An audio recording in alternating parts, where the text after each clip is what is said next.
satu hal yang menurut saya Pak Jokowi harus dengar betul adalah, mohon diingat Pak Jokowi bahwa Anda sebagai presiden tumbuh dari satu akar yang sangat kuat, yaitu populisme yang dibiarkan berkembang oleh demokrasi.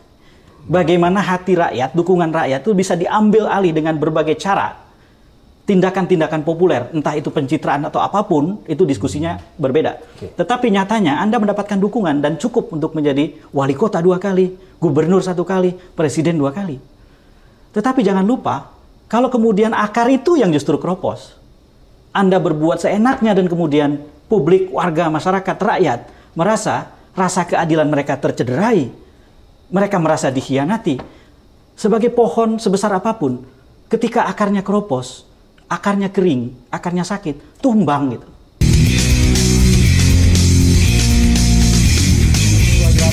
Ketemu lagi kita di channel yang perlu imajinasi rumah gratis nggak bayar. Subscribe. Jadi kalau ada satu kapal namanya Demokrasi Indonesia atau Indonesia dengan demokrasi di dalamnya, kelihatan akan karam. Seperti pernah kita bicarakan sebelumnya. Kita bukanlah turis yang sedang ada di pantai, berjemur di bawah matahari, sekaligus untuk mencoklatkan kulit kita yang sudah coklat ini. Lalu kemudian menonton kapal itu tenggelam. Posisi kita tidak sebagai turis itu. Posisi kita ada di dalam kapal itu. Jadi saya misalnya berbicara hari ini sebagai bagian dari kapal itu. Indonesia yang akan karam itu, saya adalah penumpangnya. Saya bukan penonton di pantai yang akan menyaksikan Indonesia akan tenggelam. Jadi sebetulnya setiap orang di Indonesia sekarang bukan penonton tapi pelaku. Jadi kalau nanti sebentar lagi Mas Samad atau saya bicara sangat buruk tentang presiden, itu karena kita sama-sama penumpang. Bukan seorang turis di luar sana, lalu kemudian menuding-nuding presiden yang sedang di kapal itu, dan menjelek-jelekan, tidak. Kita sama-sama harus menyelamatkan kapal itu. Karena kalau enggak kita tenggelam. Tenggelam bersama-sama. Dan presiden punya peranan yang sangat besar untuk membuat lubang atau menambah lubang kebocoran di kapal itu. Nah inilah yang sedang terjadi kira-kira. Sampai-sampai nggak janjian kita pakai baju warna hitam begitu. Jadi memang ketika saya datang ke sini, pertanyaan pertama kan biasanya kan, apa kabar? Saya bilang kabar saya baik, tapi Indonesia tidak baik-baik saja. Gitu. Dan inilah yang sedang terjadi sebetulnya.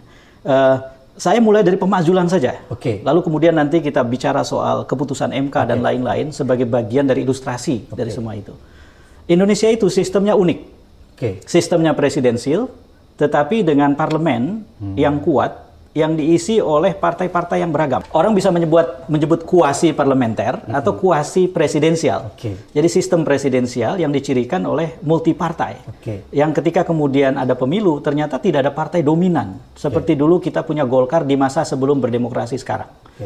Tidak ada fenomena, ada satu partai pengendali yang begitu kuatnya daya kendalinya, sampai kemudian apapun yang menjadi arah kebijakannya akan jadi kebijakan parlemen. Dan mau tidak mau akan kongruen sama dan sebangun dengan kebijakan presiden. Tidak ada cerita itu. Nah karena itu barangkali kita bisa menengok kasus-kasus pemakzulan di Amerika Latin. Apa sebetulnya yang bisa membuat presiden di Amerika Latin dalam sistem presidensial multipartai itu jatuh? Di-impeach kalau istilahnya. Di-impeach. Nah ternyata ada 4 faktor yang paling penting. Faktor yang pertama adalah terbukti ada skandal yang terverifikasi secara hukum dan politik menyangkut langsung pada presiden. Itu yang pertama.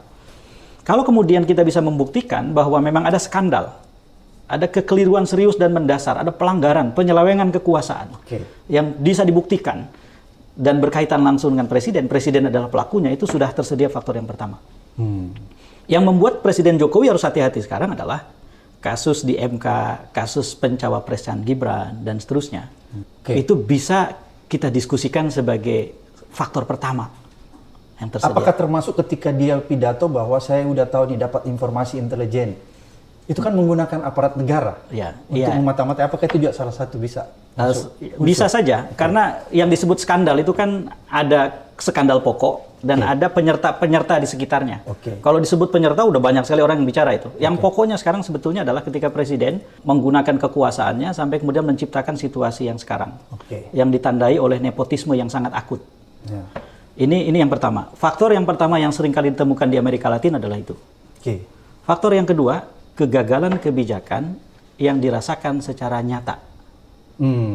Nah, nanti kita bicara khusus nih. Ya, karena selama ini kan survei meninabobokan publik dengan mengatakan kepuasan di atas 70%, kepuasan di atas 80%. Approval rating Jokowi 80%.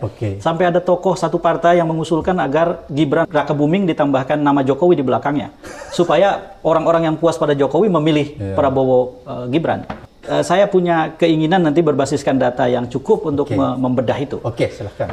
Jadi dugaan saya, kegagalan kebijakan yang nyata juga bisa tersedia saat ini. Bisa termasuk salah satu alasan Bisa termasuk salah satu alasan. Yang di Amerika Latin itu menjadi faktor yang kedua yang penting. Yang ketiga adalah resistensi parlemen yang melembaga dan kuat sampai kemudian meluas dan tersokong oleh resistensi oposisi dan lain-lain dari gerakan sosial di luarnya. Ini tidak tergantung pada presiden. Benar bahwa presiden itu mengendalikan partai begitu rupa dengan cara memberikan mereka kedudukan di dalam pemerintahannya, dan dengan itu kemudian seolah-olah presiden bisa menjadi ketua dewan pembina semua partai serta-merta gitu. Jadi dia memberikan privilege ya? Iya, ditambah lagi dengan saya kira Mas Abraham Samad kan pernah di KPK. Ada peristiwa yang berbeda ketika Pak Jokowi membentuk kabinet yang pertama dan kabinet yang kedua. Kabinet yang pertama, calon menteri sampai harus dinilai dulu sama KPK kan? Iya benar. Dikasih warna kan? Ya. Dan waktu itu Mas Abraham di sana. Iya. Jadi Mas Abraham tahu persis bagaimana waktu itu dicitrakan begitu rupa bahwa kabinet pertama dibentuk dengan menimbang betul soal bersihnya calon-calon menteri. Betul. Apa yang terjadi di kabinet yang kedua? Saya melihat semakin ke sini, kecenderungan presiden adalah senang menginjak kaki seseorang untuk mengendalikan orang itu secara politik. Jadi semakin kotor anggota kabinet itu semakin baik, karena semakin bisa dikendalikan. Dia semakin senang ya? Sepertinya, kalau nanti salah kita dengarkan jawaban dari presiden kan. Ini kan negara demokrasi, kalau kita menilai begini, Pak Presiden bisa membantah kan. Jadi seolah-olah dia menyandera ya? Menyandera, jadi ada sistem sandera yang diciptakan. Itu kan berbeda terbalik dengan kecenderungan termin pertama kan. Nah, menurut saya, ya ini bisa jadi sesuatu yang sekarang kelihatannya baik-baik saja, tapi keropos di dalam sebetulnya. Gitu. Jadi faktor yang ketiga tadi adalah resistensi di dalam parlemen. Nah, saya bilang tadi seolah-olah bisa baik-baik saja, tapi belum tentu loh. Bagaimana kalau Bu Megawati dan PD Perjuangan ternyata punya ketidakpuasan dan kemarahan yang masih terpendam dan belum terlihat dengan teman P3-nya kan sebagai koalisi. Sementara koalisi perubahan jelas di luar Jokowi kan, sekalipun di situ ada Nasdem, di situ ada PKB, dua partai yang sekarang ini dengan tegas mengatakan perubahan. Artinya kan ada di luar itu. Nah, dua kubu ini itu menjadi mayoritas, sekalipun bukan mayoritas yang mutlak di dalam parlemen. Nanti kita bicara itu. Jadi resistensi parlemen itu bisa tersedia. Dan yang terakhir adalah keresahan publik yang meluas.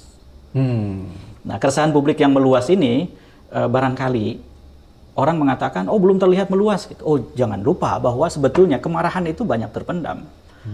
Ada silent majority yang seringkali kita lupakan. Yang silent majority itu di dalam beberapa kasus itu bisa menjadi penyebab perubahan yang dahsyat.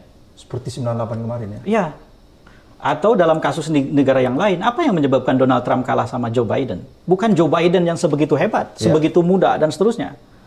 Bukan, tapi ada silent majority yang tiba-tiba mengatakan enough is enough, saya tidak boleh lagi diam. Kalau mereka orang NU kira-kira fikih mewajibkan saya untuk memihak kali ini. Tidak lagi bisa saya netral gitu.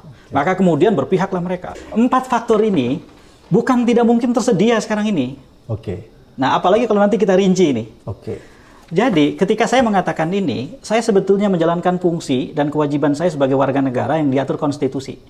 Saya tidak ingin negara saya rusak. Sama, Pak. Saya tidak ingin demokrasi saya sakit parah, apalagi mati. Saya tidak ingin presiden saya dipermalukan.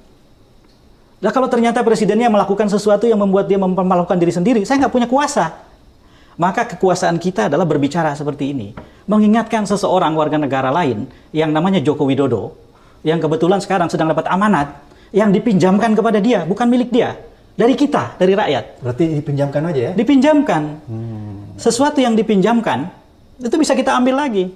Kalau kita menganggap sudah tidak firm lagi ya? Iya, betul. Dan satu hal yang menurut saya Pak Jokowi harus dengar betul adalah, mohon diingat Pak Jokowi, bahwa Anda sebagai presiden, tumbuh dari satu akar yang sangat kuat.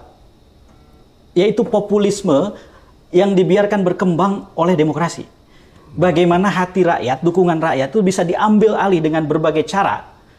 Tindakan-tindakan populer, entah itu pencitraan atau apapun, itu diskusinya berbeda. Tetapi nyatanya Anda mendapatkan dukungan dan cukup untuk menjadi wali kota 2 kali, gubernur 1 kali, presiden 2 kali.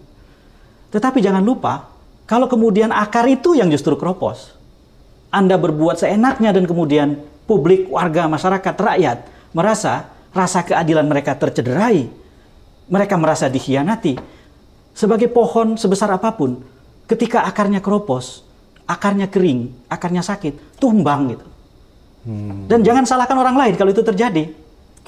Karena sebetulnya yang menyebabkan itu terjadi adalah Anda mengabaikan akar di mana Anda tumbuh besar. Menurut saya inilah hari-hari bersejarah. Jadi bagi Indonesia barangkali sering dibayangkan bahwa tahun ini sampai tahun depan itu kira-kira disebut sebagai years of voting dangerously. Tahun-tahun memilih yang berbahaya.